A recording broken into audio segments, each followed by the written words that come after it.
Karası oğulları veya Karası Beyliği 13. yüzyılın sonu ile 14. yüzyılın ilk yarısında Kuzeybatı Anadolu'da hüküm süren bir beyliğin adıdır. Anadolu Selçuklu Devleti'nin çökmesinden sonra Uç Beyleri tarafından kurulan küçük devletlerden biri olup adını kurucusu Karası, doğrusu Karası Bey'den alır. Karası adı Osmanlılar zamanından da yaşamaya devam etmiştir ve beyliğin merkezi olan Balıkesir'e Cumhuriyet dönemine kadar Karası Sancağı denilmiştir. Karasıoğullarının menşei hakkında kaynaklarda herhangi bir bilgiye rastlanmamakta, ancak Tokat'taki Hamzalar mezarlığında bulunan hanedana mensup Kutlu Melek Hatun ile oğlu Mustafa Çelebi'nin mezar taşlarından şecerelerinin danışmanlılara dayandığı anlaşılmaktadır Uzun Çarşılı'nın ifadesine göre. 13. yüzyılın sonlarından muhtemelen 1296-1297 yılından itibaren Selçuklu Uşbeyi Kalem Bey ile yani Kalem Şah oğlu Karası Bey Bizanslıların Erdek, Biga, Edremit, Bergama gibi şehirlerini fethedip antik çağda Meysya adıyla bilinen Balıkesir, Bergama ve Çanakkale topraklarının büyük bir kısmına hakim oldular. Karası Bey, Bizanslıların karşı hücumları ile geçirilen birkaç yıldan ve bu arada vuku bulan babasının ölümünden sonra Balıkesir'de çöküş halindeki Selçuklu Devleti'ne karşı bağımsızlığını ilan ederek kendi adını taşıyan beyliği kurdu. Kısa sürede Meysya bölgesinin tamamını ele geçiren Karası Bey'in zamanında beyliğin gücü giderek arttı. Onun 1328'den önceki ölümü üzerine yerine oğlu Yahşi Bey beyliğin başına geçti. O yıllarda güneyde Saruhan, doğuda Osmanlı beylikleriyle komşu olan Karasıoğullarının toprakları genişleme imkanı daha Ege adalarının ve karşısındaki Rumeli sahillerine kadardı. Bu sebeple Yahşi Bey ileride merkezini Bergama'ya taşıdı ve kardeşi veya oğlu olduğu sanılan Demirhan Bey'i de Balıkesir'in idaresiyle görevlendirdi. Bu arada gelişen Osmanlı akınlarına ve ele geçirdikleri yerine de bağımsızlık amacı güden Latinlere karşı öncelikle onların çevresindeki Türkmen beyliklerinin tarafsızlığını sağlamaya çalışan Bizans İmparatoru 3.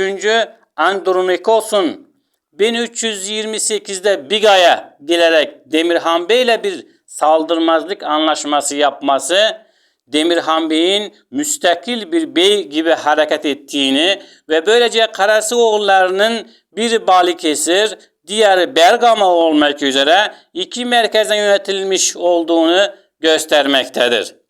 Demirhan Bey, Çanakkale Boğazı ve Marmara Denizi'nden gemilerle Rumeli'ye asker çıkararak akınlar yaparken Bergama'da oturan Han ve Melik unvanlarını kullanan Yahşi Bey de Ege adaları civarında faaliyetlerde bulunuyordu. Ege sahillerindeki Türkmen beyliklerinin batıya doğru genişlemeye çalışmaları ve özellikle Avrupalıların deniz ticaretine engel teşkil etmeleri karşısında Venedikliler, Rodus şövalyeleri ve Bizans İmparatorluğu bir Haçlı ittifakı kurdular. 735 Muharrem'inde Eylül 1334 yılında Edremit sularında Yahşi Bey'in kumandasındaki Türk donanmasıyla Haçlılar arasında meydana gelen şiddetli savaşta Haçlı donanması Türkleri ağır bir yenilgiye uğrattı. Haçlıların bu başarısı Ege'deki Türk yayılmasını geçici olarak durdurduysa da tamamen önleyemedi. Kısa sürede kendilerini toparlayan Karasıoğulları ile diğer beylikler akınlarına tekrar etmeye başladılar. 1337 yılında Çanakkale sahillerinden karşıya geçen Karası akıncıları Trakya içlerine kadar yağma hareketlerinde bulundular. Fakat Yahşi Bey'e baktığımız zaman Yahşi Bey Bizans İmparatoru 3. Andronikos'un 1341 yılında ölmesinin üzerinden çok geçmeden Trakya'ya yaptığı 2 saldırıda da başarısızlığa uğradı. Ve Bizans'la bir daha topraklarına saldırmayacağına dair bir anlaşma yapmak zorunda kaldı. Yahşi Bey hakkında bu tarihten sonra herhangi bir bilgi görülmemektedir. Bu sıralarda veya daha sonrasında vefat ettiği nakledilmektedir. Yahşi Bey'den sonra Karasi Beyliği karışıklıklar içine düştü. Demirhan Bey ile Dursun Bey arasında meydana gelen olaylar birbirlerine ayırdı. Aynı zamanda beyliğin Osmanlı idaresi altına girmesini de sağladı. Demirhan Bey'in idaresinden memnun olmayan Vezir Hacı İlbey'i ve Karasi Ümerası'ndan Evrenus Paşa, Evrenus Bey, Gazi Fazıl Bey, Ece Bey gibi ileri gelenler halk tarafından çok sevilen Dursun Bey'i ve halen Balıkesir'in bir ilçesi olarak bilinen bu Dursun Bey ki Osmanlıların elinde, Osmanlıların yönetiminde vardı, onları davet etmeye, tahta çıkarmaya çalıştılar. Bunun üzerine Orhan Gazi baktığımız zaman Demirhan Bey'e karşı Dursun Bey'i alarak Balıkesir'e yakın bir yere geldiler. Evet, anlaşma yapılmak üzereyken ki Demirhan Bey karşı koymayacağını ve ona karşı gelmeyeceğini bildirmesine rağmen Dursun Bey'e uzaktan attığı bir ok isabetiyle veya bir saldırı neticesinde Dursun Bey vefat etti.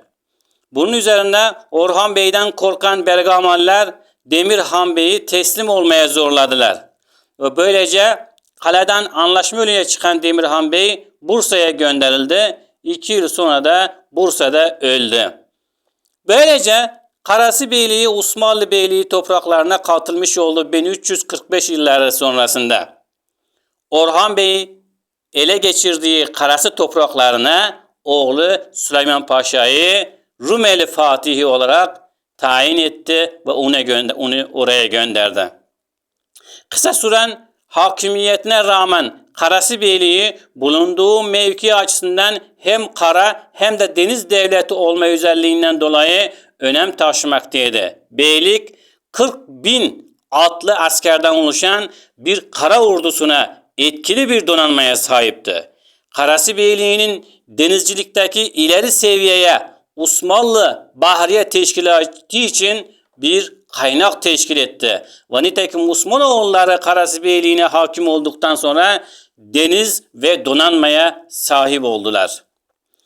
Karasi soyunun hemen hemen 18. yüzyıla kadar devam ettiği ve mensuplarının bazılarının kendilerine Osmanlı sultanları tarafından verilen vakıflar yönettiği ve bazılarının da timar sahibi veya müsellem sıfatıyla Osmanlı Devlet Teşkilatı'na göre aldıkları bilinmektedir.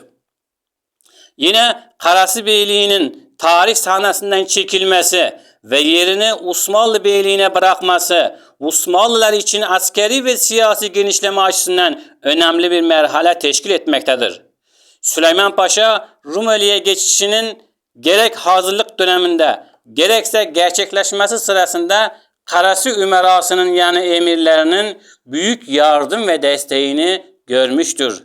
Yeni fethedilen Rumeli topraklarını Türkleştirmek amacıyla Anadolu'dan getirilen Türk nüfusu arasında Karasi ilinden gelen Süleyman Paşa zamanında Gelibolu Yarımadası ile kuzeyine yerleştirildiler bu Türkmenler. Hasköy'deki Balıkesirli, Karasili, Gönenli, Danışmenli ve Dimatoka'daki Karasi Yurdu gibi yer adları bu tarihten kalmıştır. Böylece Karasi oğulları veya Karasi Beyliği Osmanoğulları ile birleşmesiyle beraber tarih sahnesinden çekilmiştir.